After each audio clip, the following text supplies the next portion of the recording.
દાખલો જોઈને તમને સ્કીપ કરવાનું મન થઈ ગયું, પણ આપણા વિદ્યાર્થીઓ કદી સ્કીપ ના કરે. કેમ? કેમ કે ક્વેશ્ચન જ એટલો ઈઝી છે. તમે જુઓ અહીંયા આની ઘાત તમને જુઓ 0.20 અને 0.05 આપેલી છે. આધાર સરખો છે અને વચ્ચે ગુણાકારની નિશાની છે.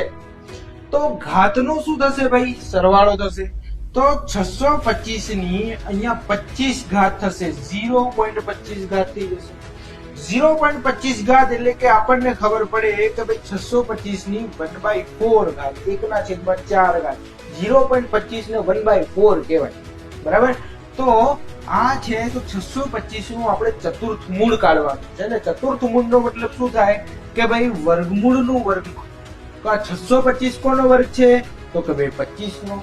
અને 25 કોનો વર્ગ છે? તો કે ભાઈ 5 નો. તો સીધું ને સિમ્પલ આપણો જવાબ અહીંયા શું આવી જશે? 5 આવી જશે. તો સેમ આ જ રીતે તમારે નેક્સ્ટ આનો જવાબ મને લખીને કમેન્ટ સેક્શનમાં દેખાડવા.